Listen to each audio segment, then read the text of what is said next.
नमस्कार, मैं शालिनी और आप देख रहे हैं द न्यूज 15। राष्ट्रीय स्वयंसेवक संघ आरएसएस और भारतीय जनता पार्टी के पहिए दशकों से एक लय में एक गति से चल रहे हैं। जब नए इलाकों में पैर जमाने की बात आई तो संघ हमेशा आगे रहा।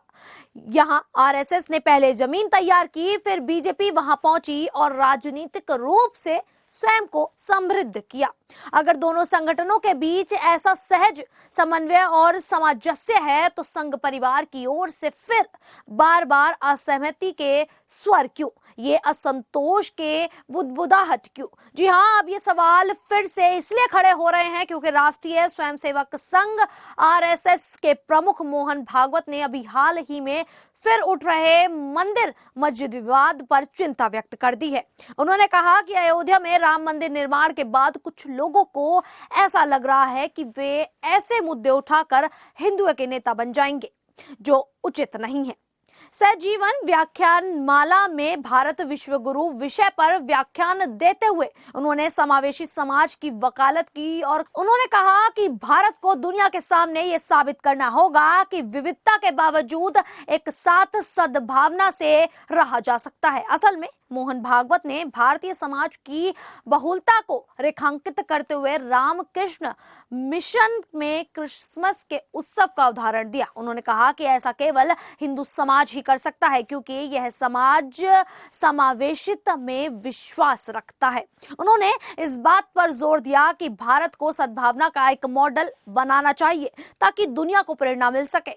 उन्होंने स्पष्ट किया कि राम मंदिर का निर्माण सभी हिंदुओं की आस्था का विषय था और ऐसे मुद्दों को बार बार उठाकर समाज में विभाजन की अनुमति नहीं दी जा सकती। उन्होंने कहा कि हाल के दिनों में मंदिरों का पता लगाने के लिए मस्जिदों के सर्वेक्षण की मांगे अदालत तक पहुंच रही हैं, लेकिन यह प्रवृत्ति अस्वीकार्य नहीं है। भागवत ने कहा कि भारत की व्यवस्था अब संविधान के अनुसार चलती है, जहां जनता अपने प्रतिनिधि चुनकर सरकार बनाती है। उन्होंने ये भी कहा कि आधिपत्य और कट्टरता के दिन खत्म हो चुके हैं। उन्होंने मुगल बादशाह औरंगजेब के शासन का उदाहरण देते हुए बताया कि कट्टरता के कारण समाज को नुकसान पहुंचा, लेकिन बहादुर शाह जफर जैसे शासकों ने गौहत्या पर प्रतिबंध लगाकर सद्भावना को बढ़ा दिया। भागवत ने इतिहास का संदर्भ देते हुए कहा कि अयोध्या में राम मंदिर हिंदुओं को दिए जाने का निर्णय पहले ही ले लिया गया था, लेकिन अंग्रेजों ने दोनों समुदायों के बीच दरार पैदा कर दी। इस अलगाववाद की भावना ने अंततः पाकिस्तान के निर्माण का मार्ग प्रशस्त किया। उन्होंने ये भी कहा कि यदि सभी खुद को भारतीय मानते हैं तो फिर वर्चस्व की भाषा का इस्तेमाल क्यों किया जा रहा है? ये पहली बार नहीं है जब आरएसएस प्रमुख ने इस तरह के बयान दिए हों। उन्होंने पहले भी कई बार ऐसे मुद्दे उठाए हैं जो सीधे तौर पर देश हित में और सीधे तौर पर अगर देखा जाए तो प्रधानमंत्री नरेंद्र मोदी पर सवाल खड़े कर देते हैं।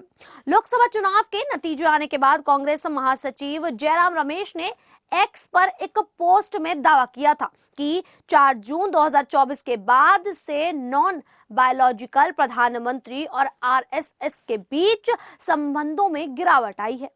उनके बीच तनाव की स्थिति बनी हुई है। वहीं पुणे के कार्यक्रम में मोहन भागवत ने परमात्मा के अवतार संबंधी प्रधानमंत्री मोदी के दावे को लेकर उन पर निशाना साधते हुए कहा कि हम भगवान बनेंगे या नहीं इसका फैसला लोग करेंगे, हमें ये प्रचार नहीं करना चाहिए कि हम भगवान बन गए हैं।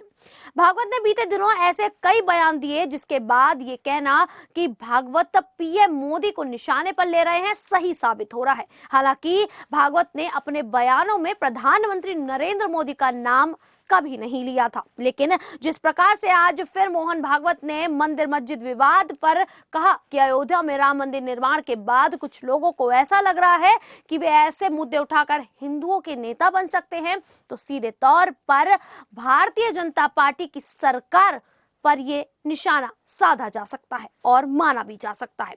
आरएसएस प्रमुख भागवत ने बीजेपी के कई फैसलों पर सहमति नहीं व्यक्त की और कहीं ना कहीं अब विपक्ष की बात सही साबित होती नजर आ रही है।